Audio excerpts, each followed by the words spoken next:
One thing I've learned as a pediatrician is this: when parents feel better, families are happier. Yet, so many parents put their own health last.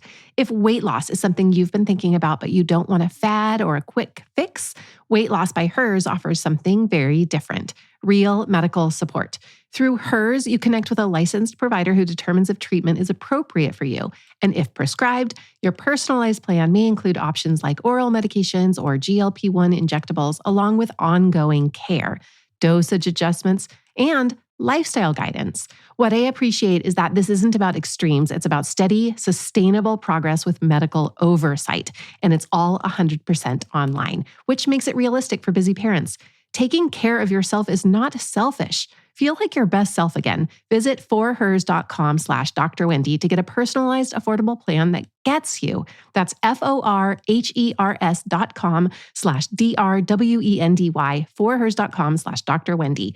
Weight Loss by Hers is not available everywhere. Compounded drug products are not approved or evaluated for safety, effectiveness, or quality by the FDA. Prescription required. See website for full details, important safety information, and restrictions. Actual price depends on product and plan purchased. My husband and I have started making an occasion out of folding laundry together. I mean, it has to be done, so we might as well use it as a time to catch up and talk. And you know what? My laundry is elevated because I use this product called Laundry Sauce. Laundry Sauce is a premium line of high-performance detergent pods and laundry essentials infused with bold, sophisticated fragrances created by top perfumers. The pods are pre-measured, so there's no mess and no guesswork and no clunky bottle tipping over and dripping everywhere. It just makes the whole process feel elevated. But what really surprised me is how good everything smells. I actually look forward to getting dressed because my clothes smell incredible without needing perfume or cologne. My current favorite is Italian bergamot. It's bright and citrusy with notes of mandarin, sandalwood, and patchouli, but they also have gorgeous scents like Australian sandalwood and Himalayan cashmere. You can subscribe to the signature package and have pods, scent boosters, dryer sheets, and more delivered on your schedule. It saves you an errand, and it makes sure you never run out halfway through laundry day. And they back it all with a full money-back guarantee. For a limited time only, our listeners get 20% off your entire order when you use code Dr. Wendy at laundrysauce.com. That's 20% off at laundrysauce.com with promo code DRWENDY. After you check out, they'll ask where you heard about them, so don't forget to drop our name. Trust us, your laundry's never smelled this good. Hey there, it's Dr. Wendy. You may not think this episode is going to apply to your life, but wait, what I've got for you today is going to change the way you interact with everyone. Your friends, your colleagues, your kids' friends. Even if you don't think you know someone with autism, maybe you do and you don't even know it. Maybe they don't know it. Autism is not what you think it is. Have you heard the statistic that 4 times as many boys are diagnosed with autism than girls? And did that seem odd to you at all? It seems like autism is mostly a boys' condition, but just because we diagnose more boys doesn't mean more boys have autism than girls. In fact, by age 20, it's basically even. Just as many girls are on the spectrum as boys. So maybe we just aren't diagnosing the girls. Yeah, all those girls, especially teenagers with diagnoses like anxiety and depression, some of them are actually on the autism spectrum. That probably also means we are over-treating anxiety and depression in girls and bipolar and personality disorder, all kinds of things. Why do so many more boys get the label of autism than girls? For many years, most autism research was done on boys. The early studies mostly included male subjects, and the examples that doctors, including myself, were taught in training were mostly about boys. So when we learned about autism and what it looks like, we learned one version. Even the screening tools were designed around how boys on the spectrum behave. Their behaviors are easier to spot. So what does a girl with autism look like? How do they act? The answer might change how you think about autism. It might make you see a daughter, a student, or even a grown woman in a new way. It might even make you think about someone you know and say, that explains a lot. Want to know how to spot autism in girls? Hold on. I'm Dr. Wendy Hunter, and I'm the pediatrician next door. I'm that doctor friend you call for practical advice about your kids' health. I mix the science of medicine with the reality of parenting. Here Here's what I see in my office. I see girls who are smart, talkative, and socially interested. They make eye contact, they want friends, and some of them tell me they think they might have autism. And at first, I thought they were just confused, but I listened and I asked an expert to explain this. Dr. Myah Gittelson is with me, and she is a clinical psychologist who was just minding her own business, doing what psychologists do when she noticed a pattern that she could not ignore. Here, she explains. I was not trained to do what I do now. So in terms of my training, my internships, anything at school, I did not learn how to identify females on the spectrum. I did my own type of research. I saw older females and they're explaining these things to me. And I'm thinking, wow, that sounds so similar to the themes of autism. It seems that the internal experience of girls is like what boys with autism experience, but their outward manifestations or symptoms look different. Why do we miss recognizing autism in girls? Why is it so easy to overlook in girls? I think most likely because we look at the superficial piece a lot of times. I mean, we're only human. I mean, I always say this all the time with the parents. We're only human. And we're pre-wired for certain things as being a human. And we're pre-wired to like pretty, attractive objects and humans. And so usually when the female walking in front of you is meeting that criteria, you somehow automatically, unconsciously, you go to a place, but this doesn't look like autism. I see a lot of boys because when you work with autism in this field, you are going to see a lot of boys. And not to say that they don't have that Q factor, but they don't hide or mask the same way as girls. You can tangibly see something in a boy, and then you're like, I feel confident as a provider that this is autism. They just flap their hands, they just line something up, they just spun the wheels of their car that they're bringing with them from home. Yeah. So it gives the provider, the professional, confidence to make that diagnosis when you're seeing a boy. When you're seeing a female, you don't feel that same confidence. And so you're almost like, I'm seeing something, but I'm not sure. Could it be? No, it's not. My training tells me that it has to look this way, and I don't see that in the female. She's making eye contact. So this is where the problem starts, that we have a picture in our minds of what autism looks like. And girls with autism often don't fit that picture. Instead, they're often described as anxious, sensitive, or perfectionistic. We miss seeing that it's autism because girls use masking.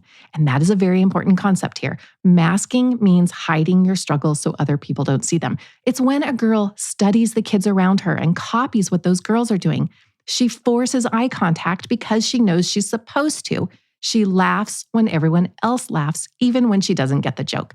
She rehearses what she's going to say before she says it. She watches social rules like they're instructions that she has to memorize. And from the outside, she looks fine. Maybe she even looks socially skilled. But inside, she's working really hard. And that constant effort is exhausting. And when she finally gets home where it's safe, she falls apart. Not because she's being dramatic, because she's tired. And what does that look like in this context? Masking definitely wears on the person. So you're masking all day, it takes a lot of internal resources. So you're depleted. So that's another way that we see meltdowns, right? So the female goes to school all day, she's masking, she's trying to hide everything, mimic or model what she sees, with her peers. And then she comes home and she's going to have a meltdown because she's just depleted. In the world of autism, we've kind of developed this phrase of meltdowns, which to me makes more sense than tantrums when you're talking in the realm of ASD. And I like the term to actually give that to an individual, to a client, to talk about it in a meltdown format. That, oh, I had a meltdown today, or, oh, this triggered a meltdown. So I give them that language. I think it's if you think of what a meltdown is versus a tantrum, it's more relevant. This is another subtle sign to look for, is a girl having meltdowns, especially at an age when it's no longer an appropriate coping mechanism. In what way is this related to a possible autism diagnosis? Individuals with ASD have a hard time filtering sensory input. So when they're filtering sensory input, either they're craving it because they're not feeling grounded and they need to feel grounded and they need the sensory piece to regulate them, or they're on sensory overload, and then that's where that emotional dysregulation occurs. They just can't take it anymore. They can't naturally filter it out. So you and I can filter out a small sound, or we could filter out a smell and still move forward. And at some point, they can't filter that out anymore, and then they have more of that emotional dysregulation. So what does autism look like? It can look different in different people, but one aspect is that they filter the world differently, and that can be tiring and make it hard to regulate emotions. Another misconception is that people on the autism spectrum have deficiencies. They can't empathize. A lot of times we talk about all these areas that they can't do this and their inability. They actually have all these abilities when they're feeling co-regulated with the person they're with, when they're feeling balanced with all the sensory in the moment, when they're feeling supported. All of those things have to line up, and they can do a lot of these things, even having empathy. So I just wonder if there are so many people on the spectrum, is there some kind of advantage to having it? They usually have a higher intellect. We might not be able to know exactly for some of the nonverbal children and individuals at first what their higher level of intellect is. And there is a small percentage that have intellectual disability. But a lot of times, even with the intellectual disability, their intellect in some area is heightened. That they have some gift. Again, even if I'm giving them a coexisting diagnosis of ID, intellectual disability, they still have something. If it's music, if it's art, there is an intellect advantage. Okay, I like that. They can see something that we cannot see with our human eyes, and they can put numbers together, or they could put shapes together, or they could put music, a tone. They're a lot musically inclined. Again, we might not see it exact, but it's hidden. It's always there, some type of intellect advantage. But they're like, it can't be autism. My child can read and he's 3. And I'm thinking, well, actually, that's more of a red flag to me that you just told me that for supporting autism. A 3-year-old, again, neurotypical brain is not pre-wired to read at 3. A neurodiverse brain has some capabilities to be able to reach that ability. And it's something that's pre-wired in their intellect. And it actually should be on some of the rating scales. When we evaluate young children for autism, we do use rating scales, which are generally questionnaires like the MCHAT. You may have heard of that one. They ask about things like eye contact, pretend play, language, repetitive behaviors, sensory sensitivities, and how a child interacts with other people. A lot of parents will enter and say, yes, my child makes eye contact. And I'm looking at the child and I'm like, well, have you ever noticed that sometimes they're looking past you? Like they're looking in your direction. And yes, I guess you could say it's eye contact, but the quality is not necessarily visual connection, and engagement. It actually has that quality piece that's a little less engaged than maybe another person that is neurotypical or that we're not looking at autism, in the same age. How does that apply to interests? So the classic autistic thing is like these focused interests. So what kind of things do you see in what appears to be a typical teenager that might actually be autism in terms of their interests? Well, for girls, that's easy. Makeup.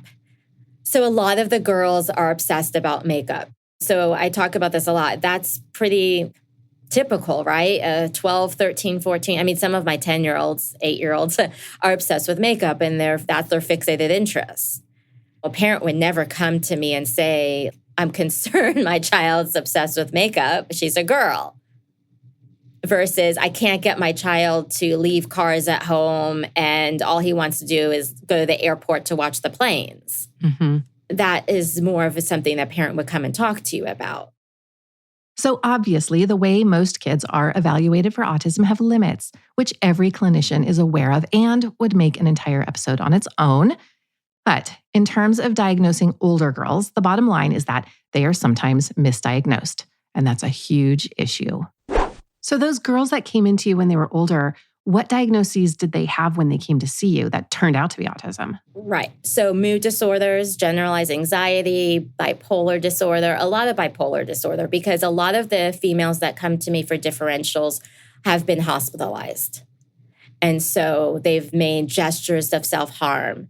And when they go to the hospitalization, they get discharged most likely with a mood disorder related to the incident, right? They're not going deeper to look at autism in a hospital setting. They're looking at what was the presenting concern. So it's no fault to them that they leave with a mood disorder or bipolar disorder diagnosis because they're looking at the symptoms that they're treating in that hospital stay.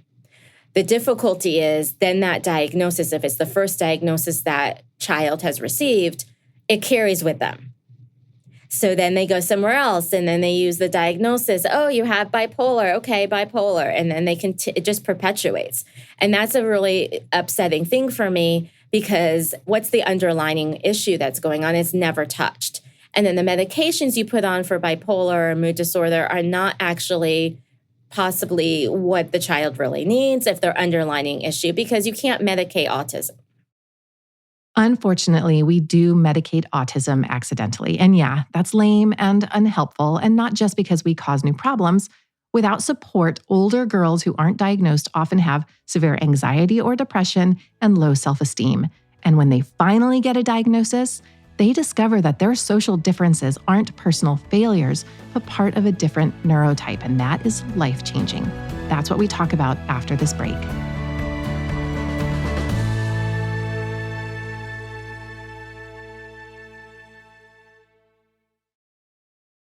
I always read the label on food and drink packages, and honestly, most sports drinks, they don't make the cut. They always have too much sugar. And then there are the artificial ingredients that you just shouldn't put in your body. That's why I feel good about Cure. Cure is a plant-based hydrating electrolyte drink mix with no added sugar, just clean ingredients and only 25 calories. I use the Cure hydration packs all the time. They make drinking enough water easier because they taste good.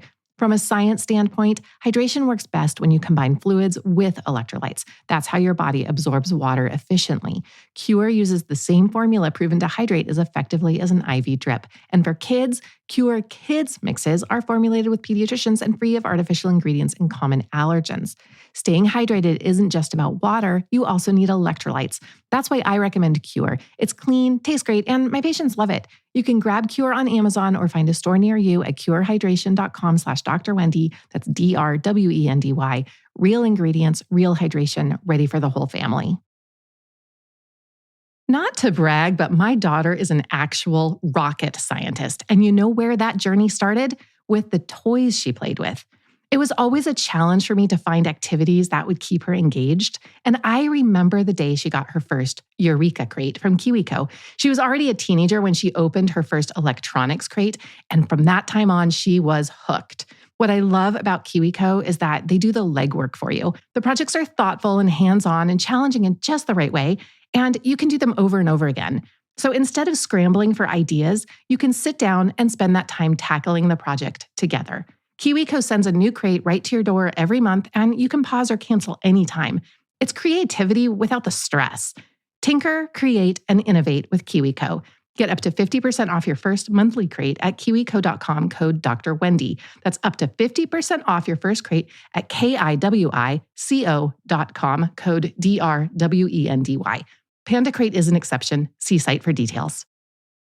As someone who talks about health every day, I can tell you that lasting change beats extreme change every time. And when it comes to weight loss, having medical guidance matters. With Weight Loss by Hers, you're connected to a licensed provider who learns your history and determines whether treatment is right for you. If it is, your plan can include oral medications or GLP-1 injectables, plus ongoing support, medication adjustments, and practical tools for tracking sleep, hydration, and movement.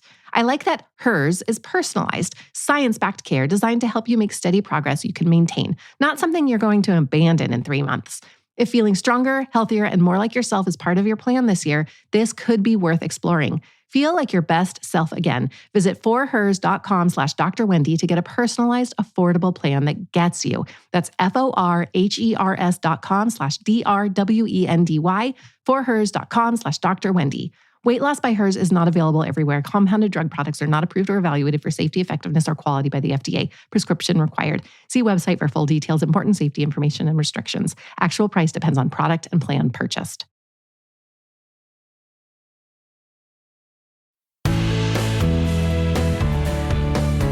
It is common and easy to miss autism in girls and diagnose something like anxiety, depression, or bipolar. When we give it a different label, a girl may end up on medication that doesn't help or makes things worse. But the deeper problem is about identity. If you're told for years that you're anxious or dramatic or too sensitive, you start to believe something is wrong with you. You try harder. You blame yourself when social things feel confusing. You wonder why your friendships seem harder for you than for everyone else. And that feeling, that sense of being out of sync, it doesn't feel good. When we recognize autism, it doesn't necessarily label a child in a limiting way. It explains why things feel hard. It shifts the story from what's wrong with me to, oh, that's how my brain works. I asked Dr. Gittelson why girls seek help at an older age. If they're getting along okay in school and at work and with other people, why do they even bother to seek a diagnosis?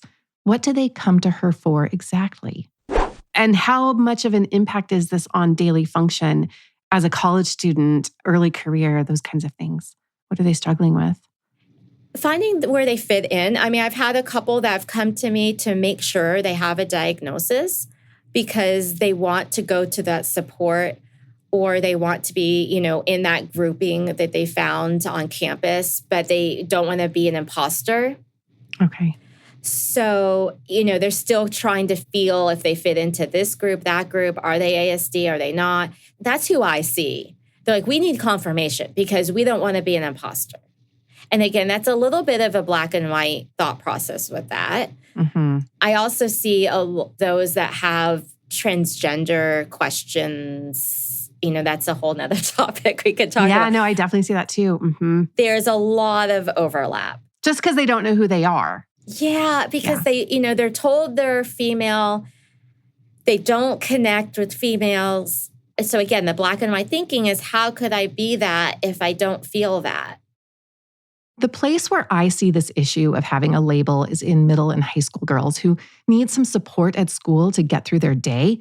I've had patients ask for IEPs or individualized education programs at school and not get what they need from the school. And Dr. Gittelson has experienced this as well. I go to a lot of IEP meetings to advocate for my girls.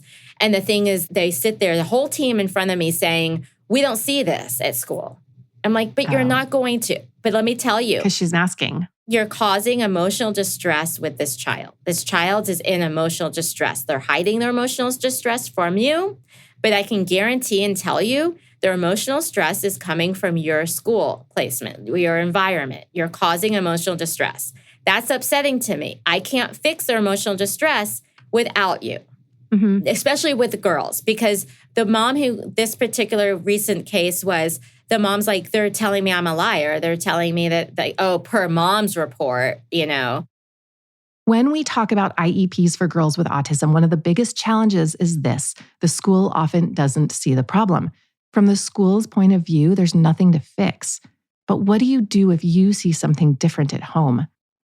You're the one who sees the crash after school or how long it takes her to recover from a small social mistake. You see how rigid your daughter gets when plans change and how much coaching it takes to get her through birthday parties and sleepovers. So, what should parents pay attention to? You want to pay attention to the effort. Is she studying other kids to figure out how to act? Is she exhausted after social time, even if she says it went fine? Does she take things very literally? Does she have intense interests that feel more like deep dives than just hobbies? Does she seem more mature in some ways, but younger in others? Also, notice how she talks about herself. Does she say things like, I'm just bad at people? What advice does Dr. Gittelson have about this? I would pay attention to the masking piece. So being an observer of how those social interactions are going. So yes, again, they're happening, but what is the quality? Is their child on the outskirts? Are they really connecting, engaging in those moments of socialization? Do they get stressed when they come home from a social outing or social interaction? Does it take a lot out of them to have those experiences? I would focus on that. I also want to say with females, a lot of times we'll make a diagnosis of eating disorder. I forgot to mention that. Oh, tell me all about that. Yeah, we'll get kids not with makeup, but with food obsessions. I had a case in the past that she had for years been treated by eating disorder specialist and had all types of treatment in and out of, inpatient. She came to see me on her own of like, I want to see this person. And we made her a diagnosis and it made so much sense. She just was wanting to eat the same thing every day for periods of time. So she wanted to eat this apple bowl, or she wanted to eat sushi, or she would go on these things where she would eat the same thing every single day. And that was called, because she's a female, because she was concerned how she looks, that was called eating disorder. But it was actually the rigidity and her obsessiveness in terms of what that fell on. It fell on food. It wasn't trains. It wasn't makeup. It was the food. So this girl, does she know why she wants to eat the same food all the time? Because she knows how it's going to taste. Okay. It's predictable. Yeah. So why, a lot, and I'll ask, when I see this trend happening with others, now that I've learned from her, I can ask that question. And they're like, well, why would I not eat it? I know how it's going to taste. Why wouldn't I watch the same movie? I know what's going to happen. I like the predictability. I don't want to watch something I don't know what's going to happen. I don't want to taste something if I don't know what it's going to taste like. I can see how that would be confused with anxiety, though, or an expression of anxiety that you're more comfortable because it's too scary to eat something different. That's different from, I know what it's going to taste like. Right. That's different from, I'm scared of trying something else. No, yeah. Their concrete brain is, why would I try something that I'm not familiar with? And I know I'm going to like this, so I'm going to eat it. This helped me to see the perspective of someone on the autism spectrum. The outward behaviors may look like something we recognize, like an oppositional or difficult child or an anxious child. But the root of why it's happening, what's going on in their minds, that's different. And that means that the treatment is going to be different too. The coaching or counseling piece has to help the child support them in the environments that are stressful or overstimulating. And there are a variety of treatments that I'll get to when Dr. Gittelson is back on the show in a few weeks. She's using things like neurofeedback and photobiomodulation. And you can learn more about this on her website, Gittelson Psychology Services. The link's in the show notes. Diagnosis and treatment of autism are clearly not straightforward, especially for girls. Why is that? There's so many different types of autism. That's, again, why I don't feel that there's going to be a one way to assess or one method or one genetic test or blood test or, It's so intricate. There's one last aspect of this that I see, and Dr. Gittelson does too. Sometimes a child gets diagnosed and then the mother recognizes it in herself as well.